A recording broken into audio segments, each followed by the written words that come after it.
내셔널 지오그래픽에서 사람은 매일 150여 차례 선택의 기로에 놓인다, 그렇게 보고했습니다.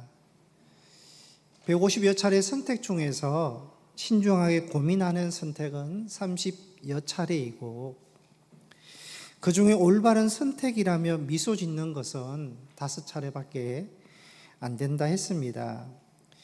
여러분, 우리가 매일매일 얼마나 많은 선택을 하고 있습니까? 잠자는 시간도 선택이고, 일어나는 시간도 선택이고, 음식 메뉴, 식사 시간을 선택합니다. 만나는 사람도 선택합니다. 통화할 사람도, 문자 보낼 사람도 선택합니다. TV 프로그램도 선택하고, 유튜브 콘텐츠도 선택하고, 매일 수많은 선택을 합니다. 하루하루 삶은 선택입니다. 그런데 신중하게 고민하는 선택은 30여 차례에 불과하고, 그 중에서 올바른 선택은 5차례밖에 되지 않는다라고 하니까 좀 더 의식하면서 우리가 선택해야겠습니다. 신앙도 선택입니다. 철학자 키에로 쾌고르는 신앙은 무엇인가라는 질문에 신앙은 이것이냐 저것이냐 선택이다 그랬습니다. 여러분, 무엇을 선택하느냐, 그 따라서 축복과 영생으로, 행복으로 나아갈 수도 있고 저주와 영벌로, 불행으로 떨어질 수도 있다는 것입니다. 미국의 복음주의자 목회자였던 토저 목사님은 선택의 중요성에 대해서 이렇게 말을 했습니다. 천국과 지옥의 문제에 있어서 확실한 한 가지는 천국을 가든 지옥을 가든 결코 우연히 가는 게 아니다. 지옥은 지옥으로 가는 선택을 한 사람들로 채워질 것이다. 그들은 지옥에 이르는 길을 선택했다 했습니다. 죽어서 깨어보니 자신이 천국에 있음을 알고 우연히 왔다고 생각할 사람은 아무도 없다는 것입니다. 천국에 온 사람은 예수를 선택했고 하나님의 뜻에 순종하는 편을 선택했기 때문에 왔다라는 것입니다. 모세는 40년 광야 생활을 보내고 약속의 땅 가나안에 들어가는 이스라엘 백성들에게 마지막으로 길게 설교합니다. 그 긴 설교가 신명기입니다. 신명기 마지막에서 모세가 강조한 것이 선택입니다.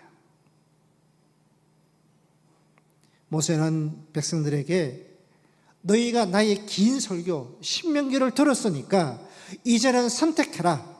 하나님의 말씀에 대한 순종을 선택하든지 불순종을 선택하든지 선택해라. 하나님에 대한 순종과 믿음을 선택하여 하나님 주시는 복을 받든지, 아니면 불신과 불순종을 선택하여 하나님으로부터 심판과 버림을 받든지 선택하라 했습니다. 모세는 신명기 마지막에서 자신의 마지막 설교 결론에서 선택에 대해서 강조했습니다. 여러분, 선택은 자유입니다. 그러나 그 선택에 대한 책임과 결과가 반드시 뒤따라온다는 것도 기억하셔야 합니다. 선택에 따라서 행복과 불행이 결정이 되고 미래가 결정되고 하나님의 행복과 천국이, 심판과 지옥이 결정된다는 것들을 기억하셔야 합니다. 본문은 이 선택에 대해서, 더 중요한 선택에 대해서 말씀을 합니다. 예수님께서 예루살렘으로 가시는 도중에 베다니에 가셨는데요, 38절에 마르다가 예수님을 자기 집으로 영접합니다. 마르다 집에 들어간 사람의 수가 몇 명 되었겠습니까?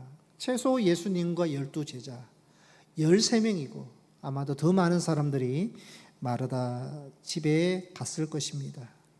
마르다는 그 많은 사람들을 위해서 음식을 준비하는 일로 마음이 분주했습니다. 일손이 부족한데 동생 마리아는 예수님 발 아래서 말씀을 듣고 있는 것입니다.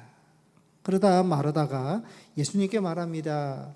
주님, 내 동생이 나 혼자 일하게 두는 것을 아무렇지 않게 생각하십니까? 가서 거두러 주라고 내 동생에게 말씀 좀 해 주십시오. 마르다가 예수님에 대해서 약간의 원망 섞인 말을 합니다.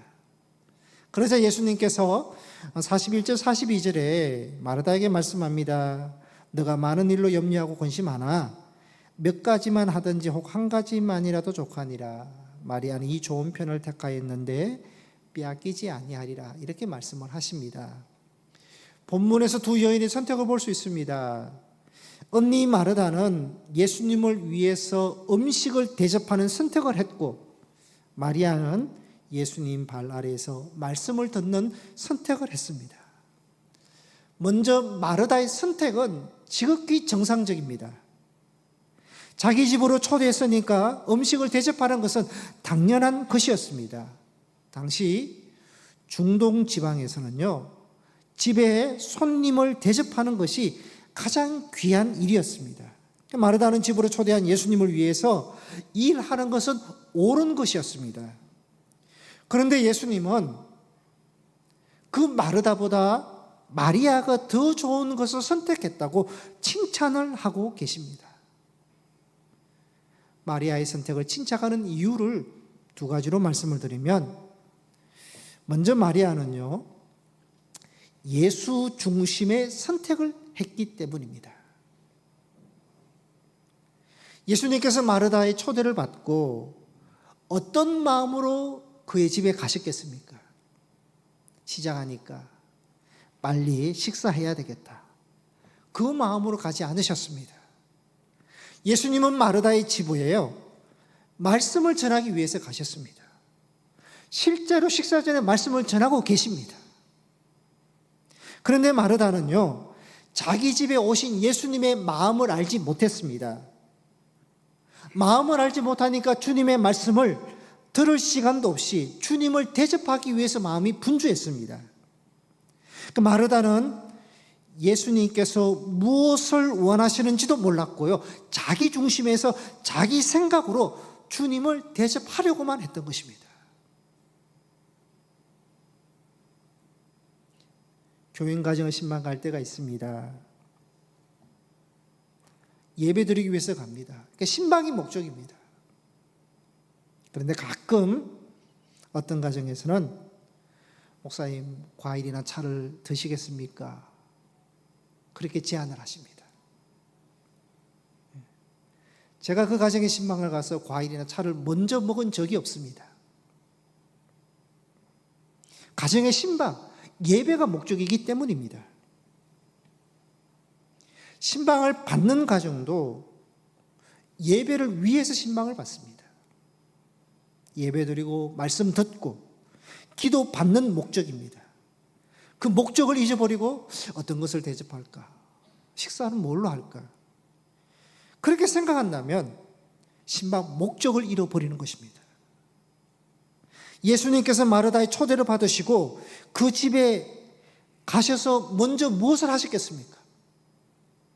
배고프니까 밥부터 먼저 먹자, 그러지 않으셨습니다. 먼저 그 집에 가서 말씀을 전하시고 가정을 위해서 기도하셨습니다. 지금처럼 신방의 형식은 아니지만 예수님은 마르다 집에 들어가셔서 제일 먼저 말씀을 전하셨습니다. 신방하셨습니다. 근데 마르다는 예수님께서 자기 집에 오신 이유도 모르고 마음도 모르고요, 오직 대접하는 것으로 분주했습니다. 그러나 마리아는 예수님이 자기 집에 식사하러 오신 것이 아니라 말씀을 전하러 오신 것을 알았습니다. 그래서 예수님의 발 아래에 앉아서 먼저 말씀을 듣고 있었습니다. 마리아는 예수 중심의 선택, 예수님의 마음을 아는 선택을 한 것입니다. 마르다는 나도 예수님을 대접하기 위해서 예수 중심의 선택을 했다 말할 수 있겠지만, 그러나 주님의 마음을 알지 못하는 자기 중심에서 주님을 위한 선택을 한 것입니다. 여러분, 하나님을 믿는 두 부류의 성도가 있습니다. 첫째는요, 자기 중심, 사람 중심으로 하나님을 믿는 부류가 있고요, 둘째는 하나님 중심에서 하나님을 믿는 성도가 있습니다. 자기 중심으로 믿는 신앙을요, 인본주의 신앙이라고 합니다. 인본주의 신앙도요, 하나님이 중심이라 말합니다. 하나님 믿습니다, 하나님 사랑합니다, 내가 예배 드립니다, 기도합니다, 찬양합니다, 말합니다. 그러나 그 신앙의 고백과 행위가요, 하나님을 위한 것이 아니라 자기를 위한 믿음과 고백입니다. 인본주의 신앙은요, 하나님의 중심이라지만 주님의 뜻에는 관심이 없고 자기 중심으로 믿고 이해하고 행동하는 믿음입니다. 인본주의 신앙 밑바탕에는 언제나 내가 있습니다. 하나님이 존재하시는 것을 믿습니다마는 나를 위해서 존재하시고, 나를 위해서 하나님께서 말씀하시고, 나를 위해서 하나님께서 은혜 베푸시고, 항상 자기 중심의 신앙입니다. 인본주의 신앙, 자기 중심의 신앙이나 보니까요, 내가 좋을 때, 내가 잘 되고 복 받을 때는요, 잘 믿습니다. 헌신도 잘하고 예배도 잘 드리고 열심히 봉사합니다. 그러나 내가 불편합니다, 내가 힘듭니다, 마음이 상합니다, 마음에 들지 않을 때는 쉽게 무너지고 쉽게 변합니다. 인본주의 신앙 때문에 그렇습니다. 자기 중심의 신앙 때문에. 그러나 신본주의 신앙도 있습니다. 그러니까 하나님 중심의 신앙입니다. 하나님을 먼저 생각합니다. 하나님께 순종하고 행동하는 그 믿음을 갖습니다. 내 상황, 내 감정, 내 삶에 상관없이 하나님을 믿습니다. 왜냐하면 하나님 중심, 신본주의 신앙이기 때문에 그렇습니다. 마르다는 예수님을 위해 대접하기 위해서 분주했지만 예수님의 마음을 알지 못했고 자기 중심에서 주님을 위하는 인본주의 신앙입니다. 그러나 마리아는 예수님의 마음을 압니다. 주님이 무엇을 원하시는지를 아시니까 주님으로부터 말씀을 먼저 듣는 예수 중심의 신앙, 신본주의 신앙이었습니다. 레오나르도 다빈치가 43세에 이탈리아 밀라노의 한 성당에서 최후의 만찬이라는 그림을 그려달라 부탁을 받습니다. 다빈치는 10년을 기울여서 6년 만에 최후의 만찬 그림을 완성했습니다. 예수님을 중심으로 좌우에 6명의 제자들을 그려놓고 중앙에 예수님이 오른손에 잔을 들고 계시는 그러한 최후의 만찬 그림이었습니다. 그림이 완성되자 가장 친한 친구를 불러서 그림을 보여주면서 평을 듣고자 했습니다. 그림을 본 친구가요, 상상을 초월하는 최대의 글자극을 보면서 깜짝 놀랍니다. 친구는 특별히 예수님 손에 들려있는 은컵이 너무 섬세해서 그 컵에서 눈을 뗄 수 없다고 칭찬을 했습니다. 그러자 다빈치는 이 그림에서 예수 그리스도 외에는 어떤 것도 시선을 끌어서는 안 된다. 예수가 중심이 돼야 된다. 그러면서 그 자리에서 은컵을 지워버립니다. 다빈치는 예수님이 드러나지 않는다고 6년 동안 고생하여 그린 그림을 바로 그 자리에서 수정을 했습니다. 실제 다빈치의 그 최후의 만찬을 보면요, 예수님의 손에 컵이 없습니다. 다빈치는 예수 중심의 그림을 그렸고요, 예수 중심의 신앙이었습니다. 여러분, 우리 신앙 역시요, 신본주의 신앙, 예수 중심의 신앙이 되어야 합니다. 예배를 드립니다. 주님 중심의 예배라는 고백을 가지고 드리고요, 찬양을 드리고, 우리가 기도를 드리고, 예수 중심, 주일날 봉사하십니다. 예수 중심의 봉사가 되어야 됩니다. 마르다는 자기는 예수를 위하고 예수님 중심으로 대접한다고 했지만 예수님의 마음을 모르는 자기 중심의 신앙을 했습니다. 성도 여러분, 우리는 마리아처럼 예수님의 마음을 알고 주님의 뜻을 이해하는 주님 중심의 신앙이 되어야 됩니다. 마르다처럼 예수님의 마음은 뒤로 하고 자기 만족과 자기 위안, 자기 만족을 위한 예배와 봉사가 되어서는 안 된다는 것입니다. 다음 주일은 이 본당에서 마지막 예배를 드립니다. 새 성전을 지으려면 언젠가는 본당에서 마지막 예배가 될 수밖에 없습니다. 언젠가는 마지막 예배가 될 수밖에 없습니다. 그래도 다음 주일이 마지막 예배다 그러니까요, 아쉬움이 있습니다. 아마도 평생 이 본당에서, 이 성전에서 믿음 생활하신 성도님들에게는 아쉬움이 굉장히 크실 것입니다. 그렇게 해서 셋째 주일부터 임시 예배 처소에서 예배를 드립니다. 임시 예배 처소를 이전해서 예배를 드리면요, 불편한 것이 너무 많습니다. 예배당이 지하입니다. 예배당 공간도 좁습니다. 성도 간에 교제할 공간도 없습니다. 주일 식사도 못합니다. 오후 예배도 못 드립니다. 찬양대 연습도 할 수 있는 공간이 없습니다. 주차장도 불편합니다. 화장실도 불편합니다. 이제는 주일 예배 드리면요, 곧바로 집에 가셔야 됩니다. 공간이 없습니다. 그렇게 1년 6개월 정도 우리가 보내셔야 됩니다. 그 기간 동안 주일에 성도의 교제를 전혀 할 수 없기 때문에 10월 둘째 주일부터 주일 11시 예배 후에는 두 지역씩 예배를 드리려고 준비를 하고 있습니다. 그래서 두 지역씩 예배를 드리고 김밥으로 교제도 나누려고 준비를 합니다.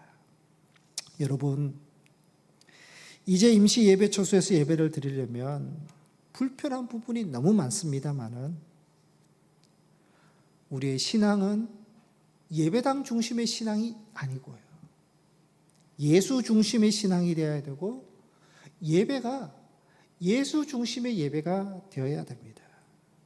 장소와 환경에 상관없이 예수 중심의 예배를 드리시면요, 신앙에 흔들림이 없습니다. 불편하지만 감내할 수 있고요, 그것도 감사할 수 있습니다. 예수 중심으로 드리면요. 그러나 신앙과 예배를 예배당에 두고 사람에 두고 다른 것에 두면요, 쉽게 예배도 신앙도 다 흔들리는 것입니다. 우리 모든 성도님들은 중심을 예수께 두고 예수 중심의 예배에 두시기를 바랍니다. 그럴 때 성전 건축 기간에도, 임시 예배 처소 기간에도 변함이 없는 온전한 신앙을 지킬 수 있습니다. 마르다가 아니라, 여러분, 인본주의 신앙, 내 중심의 신앙이 아니라 마리아 신앙, 신본주의 신앙, 예수 중심의 신앙이 되시기를 바랍니다. 둘째, 마리아는요, 예수님으로부터 받는 선택을 해서 칭찬을 받았습니다. 마르다는 예수님을 위해서 대접하는, 드리는 선택을 했다면, 마리아는 예수님으로부터 말씀을 듣는 선택, 받는 선택을 했습니다. 두 여인을 통해서 신앙의 두 가지 기쁨을 볼 수 있습니다. 마르다의 기쁨과 마리아의 기쁨입니다. 마르다의 기쁨은요, 예수님께 드리는 기쁨, 주님을 위해서 자기의 것을 드리고 주님을 위해서 일하는 기쁨입니다. 마리아의 기쁨은 주님으로부터 받는 기쁨, 말씀을 받고 은혜를 받는 기쁨입니다. 신앙에는 건강한 신앙, 조화로운 신앙이 되기 위해서는 주님께 드리고 일하는 마르다의 기쁨과 주님으로부터 말씀과 은혜를 받는 이 마리아의 기쁨이 서로 조화와 균형을 이룰 때 건강한 신앙이 될 수 있습니다. 그러나 이 두 가지 중에서 주님께 드리는 기쁨과 받는 기쁨 중에 더 우선이 되어야 될 기쁨이 뭐냐? 그것은요, 마리아의 기쁨입니다. 예수님은 마르다의 기쁨보다 마리아의 기쁨을 더 칭찬하셨습니다. 그러니까 마르다처럼 일하는 기쁨, 섬기는 기쁨도 귀하지만 먼저는 마리아처럼 받는 기쁨이 있어야 된다는 것입니다. 사도행전 20장 35절에 보면 마지막에 주는 것이 받는 것보다 복이 있다 하심을 기억하여야 할지니라. 주는 사람이 받는 사람보다 복이 있다 그랬습니다. 여러분, 이 말씀은요, 사람과 사람 사이의 법칙입니다. 그러니까 사람 사이에는 받는 사람보다 주는 사람이 더 복되다라는 말씀입니다. 여러분, 우리나라 사람들은요, 대접하는 거 좋아합니다. 식사하면 내가 내야 되고, 또 식당에서 서로 계산대 앞에서 서로 내려고 하는 모습들을 우리가 볼 수도 있습니다. 커피도 내가 먼저 사야 되고, 대접을 받으면 또 내가 다음에는 대접해야 하고, 대접하는 것을 좋아합니다. 확실히 여러분, 대접하고 섬기는 기쁨, 그 주는 기쁨이 있습니다. 주는 것이 받는 것보다 복되도나, 사람 사이 법칙이라면요, 하나님 사이에, 하나님과 우리 사이는요, 이게 반대입니다. 하나님께 드리는 사람보다 하나님으로부터 받는 사람이 더 복된 사람입니다. 하나님께서 주시는 은혜를 받고 말씀을 받고 누릴 수 있는 사람이 더 복 있는 사람이라는 것입니다. 물론 하나님께 무언가를 드리는 것은 아름답고 귀한 것이고 기쁜 일입니다. 향유를 부은 여인처럼 가장 귀한 것을 사랑과 믿음으로 드리는 것은 귀하고 복된 일입니다. 그런데요, 더 큰 기쁨은 주님으로부터 받는 기쁨입니다. 주님의 음성을 듣는 기쁨, 말씀을 받고 은혜를 받는 기쁨이 있습니다. 왜냐하면 주님께 드리는 것과 주님으로부터 받는 것을 비교해 보면요, 차원이 다릅니다. 여러분, 우리가 하나님께 드릴 때 무엇을 드릴 수 있습니까? 여러분은 주님께 무엇을 드려야지 하나님께서 기뻐하실 것 같습니까?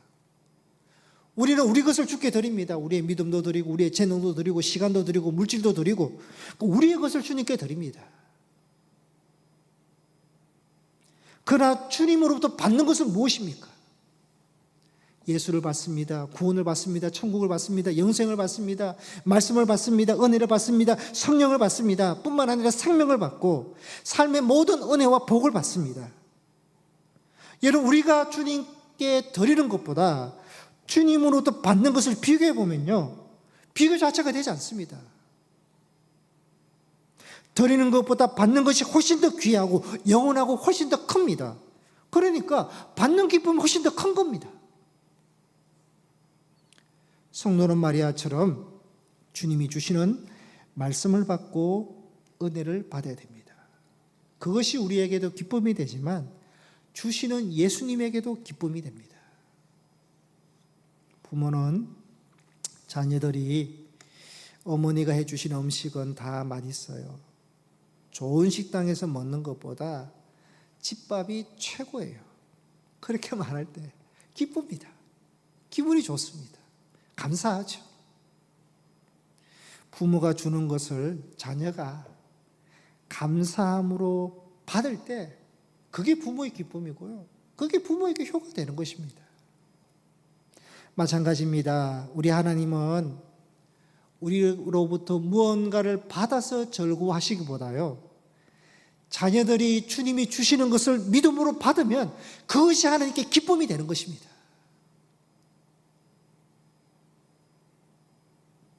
성도 여러분, 하나님을 잘 대접하는 것이 무엇이겠습니까? 주님이 주시는 것을 잘 받는 것이 하나님을 대접해 드리는 것입니다.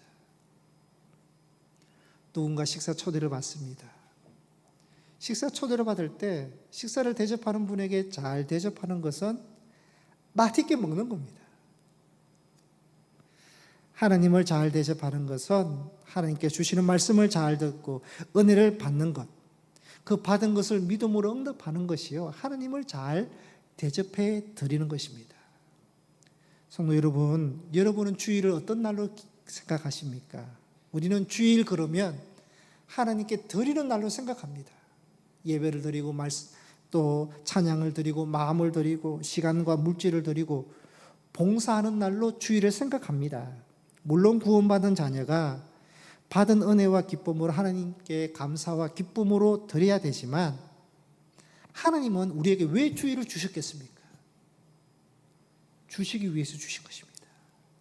너희가 평일 동안 6일 동안 열심히 살아가는데 주일만은 말씀을 받고 은혜를 받고 복 받는 날이 되어라. 그래서 주일을 주신 것입니다. 십계명 네 번째 계명이 안식일을 기억하여 거룩하게 지키라 하셨습니다. 왜 안식일을 거룩하게 지키라 하셨겠습니까? 하나님께서 자녀에게 복 주시는 날이기 때문에 거룩하게 지키라는 것입니다. 안식일은, 주일은 하나님께서 자녀에게 복을 주시는 날입니다. 하나님은 말씀을 주시고 은혜를 주시고 성령을 주시고 축복을 주십니다. 그래서 우리는요, 주일에 하나님으로부터 먼저 받으셔야 됩니다. 주일은 하나님으로부터 받는 날입니다. 성도님들 중에 주일 예배를 드리면서 죄송하다는 생각을 가지고 계신 분이 계십니까?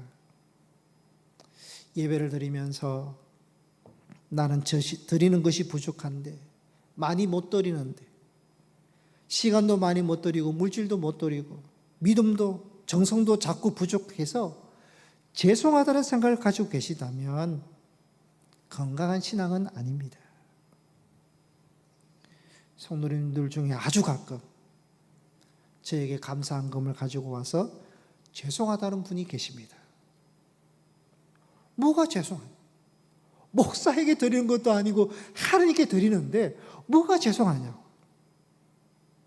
성도님 개인적으로 작은 헌금이라고 죄송하다고 생각하는데요, 그러면 하나님께 얼마나 큰 헌금을 드려야지 하나님이 기뻐하시겠습니까? 하나님 기준에서 작은 큰 헌금 기준이 무엇입니까? 우리는 그런 마음으로 죄송하다는 생각을 가져서는 안 됩니다. 하나님은 내가 드리는 것이 없다고, 부족하고 작다고 기뻐하지 않는 분이 아닙니다. 우리 하나님, 아버지 하나님은 우리 자녀들이 주의 전에 나와서 예배를 잘 받으면, 말씀을 잘 받고 은혜를 받고 성령을 받고 그것을 통해서 평안과 기쁨과 감사가 있으면요, 그것이 하나님께는 가장 큰 기쁨이 된다는 것입니다.